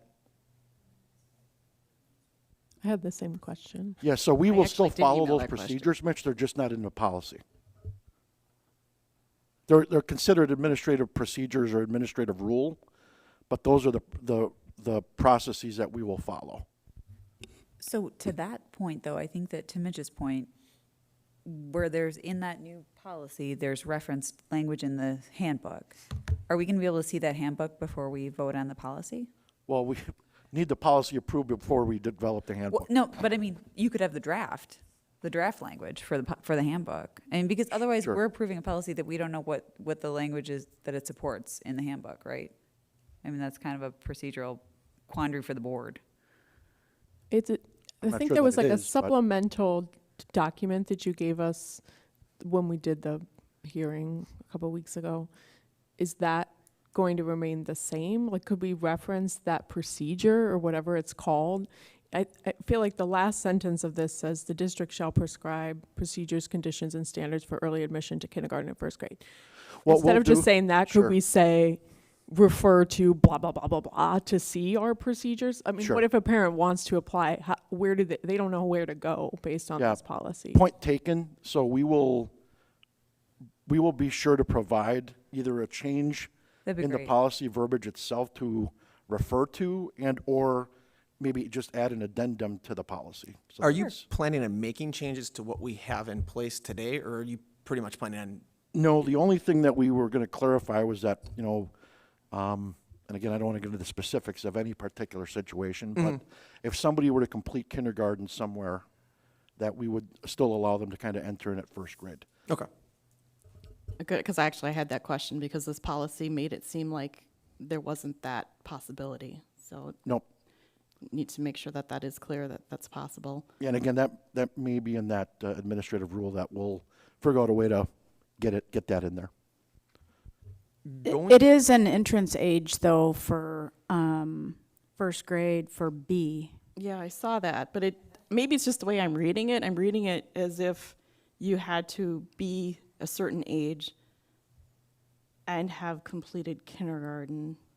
Must be 6. Oh, it's a separate sentence, but, I mean, And my child that must could be 6 something years that of you age. guys. So let's say the child's still 5, but they completed kindergarten. I just want to make sure that that child can still enter Yeah. our school district. even if they're not sixth. Well, we'll take a look at that and see if we can clarify it further. Yeah, we may just need to add like the word district, because it talks a lot about if you came from another state or country, you could still enter, but what if you just came from another district within Wisconsin and you still ended up going in early? I feel like that might clear it up a little bit more. I feel like this is the problem with Neola. You get some better, but you get a lot of extra that we don't really need, I think, in some of these. That makes it muddier, but. We'll take a look at it. We'll address those for sure. Why don't we go, if there's questions, let's do it policy by policy. Since we're still on entrance age, does anybody have another question about entrance age? I have one more. It says that the superintendent has the final decision. Under our current policy, the school board has the final decision. So this is being changed to superintendent, and there's no above that for the family to appeal. And that's an F, appeal of denial of waiver.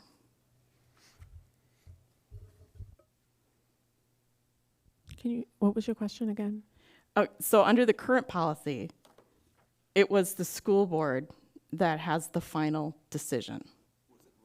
It was written in it, yeah. I went and I read it, and that's why, in this case, this is what Neola's recommended. Yeah. So I just wanted to make it very clear that we understand, and if everybody's okay with this, that it's the superintendent who's the final decision. I'll say I'm not comfortable with that. I think it should be the board, but, that's for us all to decide. And I think it should be his decision, the superintendent's decision, but I think the appeal should still come to the board. Right. So I think in almost all situations, an appeal should come to the board in case there's. Right. Because if we don't know about it and there's extenuating circumstances, something changes, we may need to change our policy or whatever we have to adopt to accommodate some of those things. But under this policy, it says appeal and denial of waiver, and it says the decision of the superintendent or designee is final. So are we looking to change that to the final, that the appeal actually goes to the board? I mean, I think what we're going to fall into is the trap that we did the last time. Because in order for the board to, because I wouldn't make a decision that would go against our board policy. Right. And so the board would have to change their policy to approve something that I would have denied. But the thing is, this policy no longer has criteria or procedures in it. Well, that's what we're going to bring forth, that we would have that. Okay. But again, that's, I would not go beyond what's in the policy when I make my decision. And so, in my opinion, I believe it gives somebody basically false hope that the board is going to change their policy in order to make an exception. Yeah, I agree. I feel like if you found a case where you felt like we should make an exception, you would bring that to us and say, hey, this kid, it doesn't meet the criteria, but maybe we should adjust it because blah, blah, blah, blah, blah. Like, I feel like you're going to try and do what's in the best interest of the child and the family. And I agree. I feel like the hearing we had recently was a lot of false hope because all we did was turn around and look at our policy and then reject it.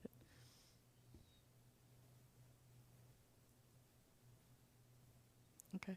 No more questions or comments on this one? All right.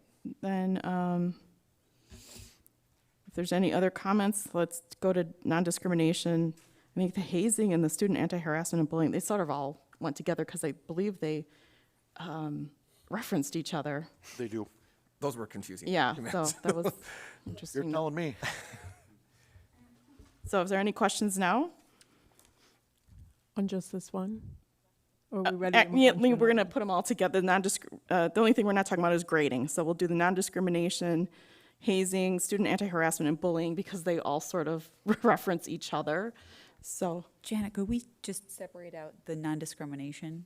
Okay, you want to start with that? Because, sure. Well, no. I'm saying I don't necessarily want to start with that. I'm just saying that because the student hazing, student anti-harassment, and bullying are all replacing those all went together. 5130. I'm sorry, those all three, went together. But not the non-discrimination. That's Okay. a different bucket. Okay. So if we could just do that, whatever All right, order you want. non-discrimination. Then we'll focus on that one. Okay. Any questions on that one? I do. 1 second. Sorry, I printed these out and wrote all over the I did papers too. instead of compiling my questions. Uh-huh. Okay, I just have one. because I did see, I had a bunch of questions about the reference policies, but Diana fixed that. So in the beginning of this one, and it applies to some of the other ones as well, where we're talking about sex, it says including transgender status, change of sex, or gender identity. Can we also add gender expression? Because that is something different than gender identity.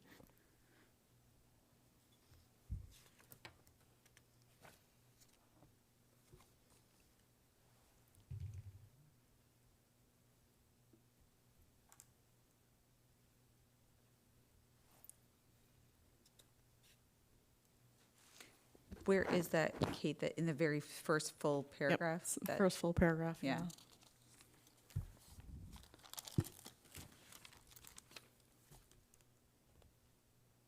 It wasn't in the Neola one, but whatever the board wants. I don't know what that means, but Can you elaborate on Yeah, sure. The difference is, so gender identity is what you feel your gender is, and the expression is how you express that to the world. So there could be someone that feels masculine or male, but maybe chooses to wear a skirt. So those are two different things, and we wouldn't want someone to be discriminated or harassed because they're a boy wearing a skirt, and they're not necessarily transgender. They just feel like they want to wear a skirt to express their gender. Wouldn't that fall under general harassment, though? I mean, if someone gets harassed for wearing a skirt, isn't that? Well, the only gender reference in there is gender identity. So I'm just saying, because they are two different things, I think we should have listed out both gender identity and gender expression. I think this also goes to the way regulations and laws are written. So if a regulation or a federal law, state law, has it written that way, then we should, in order to be complying with the law. But if not, then I think we're going back to sort of what Mitch is saying, general harassment, because there's the laws look at that differently. But there's harassment and there's discrimination. They're two different policies, right? Right, I'm sorry, yeah, we're doing non-discrimination, Right. Again, it goes back to making sure that we're complying with the laws, with how they Right, but I think are written. But I think, Janet, I mean, in fairness, I do think that this is something that I'm not familiar with, to be honest with you, but I think that we should be in the business of trying to protect our kids as much as we can from bad things happening to them. I don't know what's going on with whoever kid we're talking about, and I don't think that it's a minimum duty to comply with the law. I think it's a maximum duty to try to protect our kids and to try to make sure that they're not subjected to discrimination for whatever reason. And if that, and adding those two words doesn't cost us anything, and it doesn't, and it potentially could help a kid. And I think that if that's the case, then it's probably worth doing. I'm not disagreeing with that part. Of course, we don't want to discriminate based on any characteristics. It's just that you don't necessarily list every single characteristic, because in a way you start to limit. So generally, keeping it more general, then it applies to more people. So I guess I'm thinking we need to keep it compliant. I agree with that, because I think if you list out 50 things, you're very thorough on listing out exactly what you're explicit on. And then all of a sudden, you're missing one, and I would read that as obviously that one didn't make that cut. I feel like Neola already went fairly specific by including transgender status, change of sex, and then gender identity. So I feel like, I don't know, to me, adding a fourth specific isn't any worse than having the three that we already have. And by saying gender identity instead of just gender, they've excluded gender expression. I don't think expression has gender. I'm just going to say it. I don't think an expression has gender. I don't think clothing has gender. I think it's like Mitch said. It's so you're going down a rabbit hole of trying to decide inanimate objects having some sort of gender. I don't think a clothing with buttons or a pair of pants or a skirt, because there have been kilts for centuries. So it really doesn't matter to me, because I don't think it touches anything. I think when we're dealing with behavior issues or bullying that's going to be based on the other policies that we have. I think Neola has covered all the bases when it covers it, because this is a human thing, not an inanimate object thing. So when The we skirt bring this was only an for the vote at example. the next meeting, we can put that in as I will do some research and provide you guys some Yeah, you can examples. make sure if it's compliant, and then if we want to change it, we can make that amendment when we vote on it. Can I ask a question on this one too? There's another one of those references about in the district employee handbook, but we're gonna get those things also before the next meeting, right? Just like in the prior policy? There's another one of those You'd references like that them, says. sure. Yeah, I mean, I mean, if we're gonna vote on it and it's in the employee handbook, or if it's gonna be in the employee handbook, you've got some proposed language that could be tacked on that, so we know what we're including by reference in the policy. So wherever. Or is the language already there in the handbook? That's what I'm asking. Yeah. Well, I think the language is whatever it there, but is. we were gonna go through the employee handbook in the personnel committee. So I don't think that, I think we're putting the. No, only the staff handbook. Oh, that is the employee. Employee handbook. Oh, yeah, but, does it reference the employee one? I'm sorry, I thought you were Yes. talking about the student handbook. Student, no. we're This one talking is about- a reference to the employee handbook. So yeah, I don't know that, I mean, I think we have to approve this and then make the changes to the employee handbook when we make the changes. But why would you do that when you're approving something you don't know what you're approving yet? We're- It doesn't make any sense. The employee handbook's approved. It's the current But- employee handbook. But does the language already exist that is referenced in this policy? There's currently bullying and harassment in the employee No, handbook. correct? I'm saying the language that, so if you look on that paragraph. What are you- Mitch, in Which the one are you on, sorry? in the non-discrimination policy, where you begin, there's a couple paragraphs, and there's a series of lettered paragraphs A through I. After that, it says the board is also committed to equal employment opportunity, blah, blah, blah, blah, blah. And then it crosses out policy 1422, policy 3122, and policy 4122. It crosses We'll all make of sure those that they're out. aligned. Pardon me? We will make sure that they are aligned. That you'll give us the stuff that we're. Absolutely. I really appreciate that. Thank you. And I know just as an employer, they have to comply already with equal employment, non-discrimination practices. So I'd be very shocked if those are not in the employee handbook. Matter of fact, if you go to the employee page that's linked in the policies, which I have been looking at, there are also other notices there that are required by law. So I would expect them to be there, but yes, let's double check to make sure. And to that point, Joe, and this is a question sort of for all of these policies, have all of these drafts already been reviewed by our legal counsel for the changes that were made? As from- you recall, Neola does have legal counsel that supports them, Right, but I know we have our own legal counsel, and we've had and we don't conversations. feel it's necessary to expend those resources So unnecessarily. the answer is no. Correct. Okay, thank you. I just wanted to clarify that.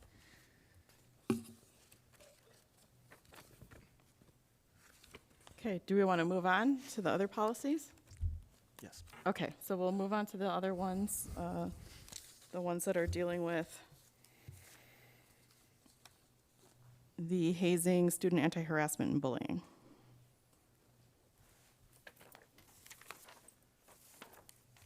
Okay, I have a question, I have a concern about,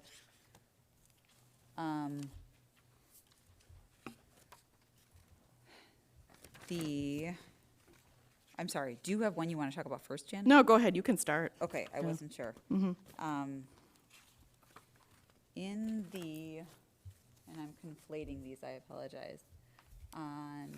We have the student anti-harassment, the bullying policy, and the hazing policy. So I believe it was in the student anti-harassment, I'm trying to put my hands on it.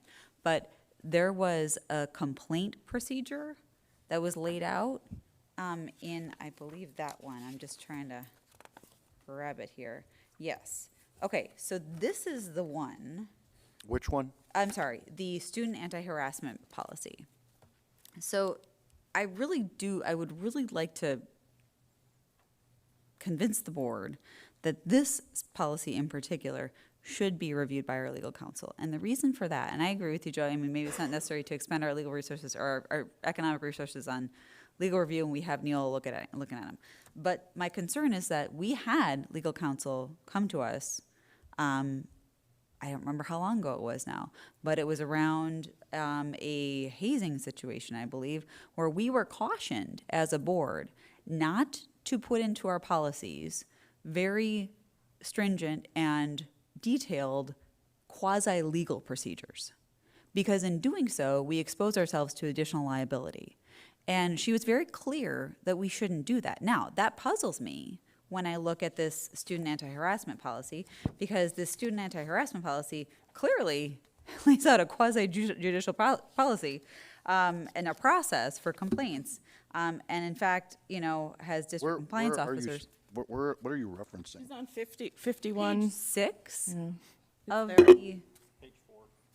I've got it on page 6 under the investigation and complaint procedure section. So that just gave me pause for that reason. And so I'm not sure it wouldn't be worth it to try to ensure that we as a district are protecting ourselves and making sure that we're doing everything that our particular legal counsel wants us to do, because that's what she's there for, is to try to help us do those things. So I guess that's what I'd be requesting. I know you're. I would respectfully disagree with that. I don't think we need to expand those additional resources. I do believe that Neola has their legal staff that wouldn't put us in a predicament legally. And if this is what they're recommending, I would recommend that on their behalf. I do agree that we've taken into consideration some of the things that were brought up previously. And again, I can't imagine Neola's services would be not looking out for our best interest. Here, I appreciate your perspective, Joe. I do. As a practicing lawyer for 23 years, I disagree. And I think that I'm uniquely qualified to make that disagreement. And I would say this. I caution you and everybody else who believes that there is ever a one-size-fits-all for anybody, because there isn't. And when you practice law for long enough, you realize that the cookie-cutter approach doesn't work for anybody. And I understand that in this format, I fully agree that a lot of these policies can be cookie-cutter, but not all. So I'm saying, sure, don't expend resources for all of these. I get that. But I know that when our counsel came, she said those words. I understand that. And I'm concerned. So I've said my piece. Is there something specific? Is there an exact line in? I mean, it seems kind of vague, like it says the compliance officer will try to complete the investigation within 15 days. It doesn't say he will I don't see a lot of definitives in here. I guess, so is there something? Did you read the whole policy from page 6 onward? I'm sorry? Did you read the entire policy from page 6 onward, Mitch? Not right now, but I read it earlier, correct. Okay, then you read that there's a complaint procedure. That is exactly the process. That's exactly what our counsel said, do not put into your policy. Because I the don't quasi- recall Can I have some legal clarification here, what you've been saying here. So I vaguely remember legal counsel saying something about this, but this was in regards to bullying. So she was talking about the bullying policy we had. So I'm reading the policy here that's being proposed for, I'm sorry, not bullying, it was hazing. It was the hazing, so I just want to make that clear. So she was referring to our hazing policy, that we shouldn't be too specific in the hazing policy. So I'm looking at the hazing policy now, and I'm going through where it starts then to refer back to the student anti-harassment policy, that if it is discovered that the hazing was based on,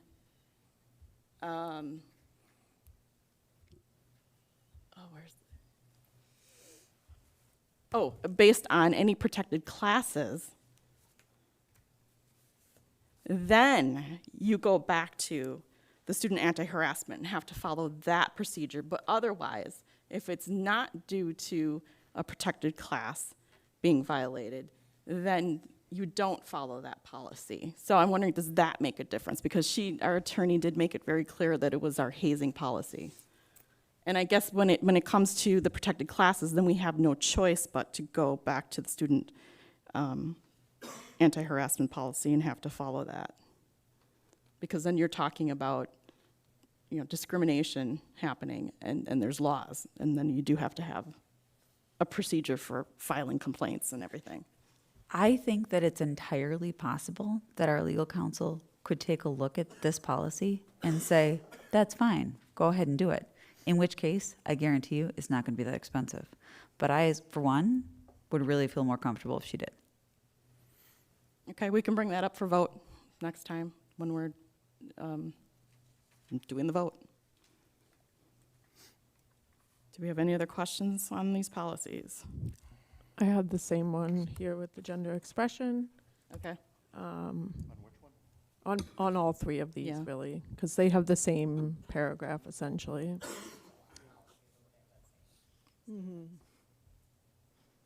So 5516, 17, and then 1701, all three of those. Was that not in the non-discrimination? Or was it in that too?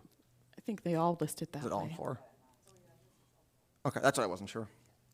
That's okay.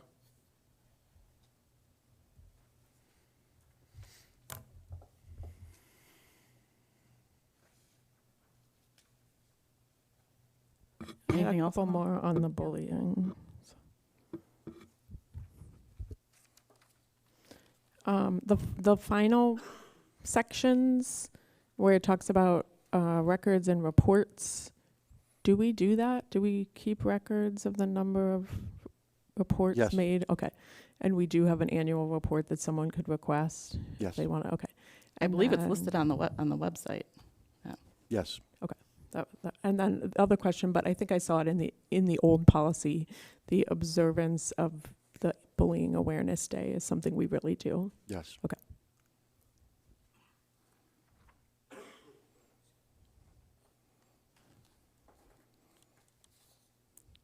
I noticed that some of the policies refer to protected classes and some refer to protected characteristics. I don't know if you know anything, why the difference?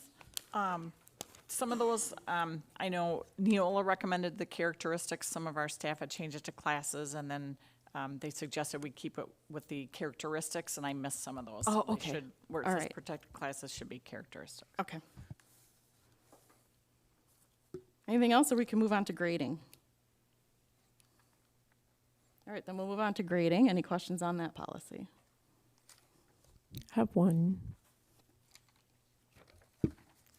The last section about the dual enrollment courses, it said sometimes we get the grades and it's on our transcript if we get it from the post-secondary institution. Are those grades then used in GPAs? Yes. You can get back to me if you don't know, that's fine. But my question was, if they are, why wouldn't those also be weighted since they are also college level? That's a good question. I think my daughter would have appreciated that if they were all weighted. I'm based on personal experience. I think they are included in the GPA, but I don't know for sure. They look like they are.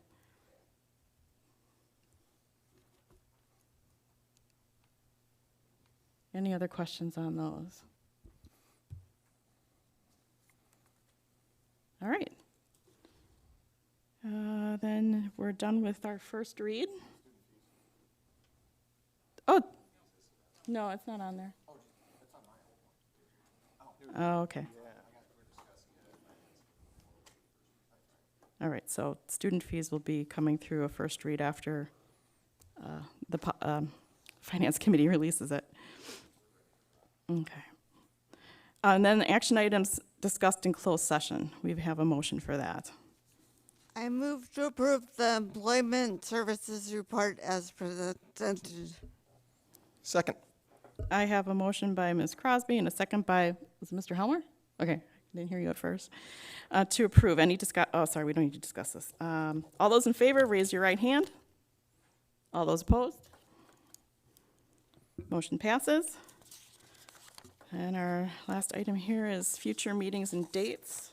A reminder that board meetings are generally held the second and fourth Mondays, beginning at 7:00 p.m. in the Eisenhower Commons unless noted otherwise. So we have a bit of a break. Our next meeting is July 26th, and it will be preceded by a Finance Committee meeting at 5:45. We then have a meeting August 9th, August 23rd, which again will be preceded by a Finance Committee meeting at 5:45. August 30th, preceded by a Personnel Committee meeting virtual at 4 o'clock. Other important date to remember is our district budget hearing and annual meeting is September 27th, scheduled for 7:00 p.m. here in the Eisenhower Commons. Do I have a motion to adjourn? So moved. Second. I have a motion by Mr. Kurth, a second by Mr. Helvler to adjourn. All those in favor, raise your right hand. All those opposed?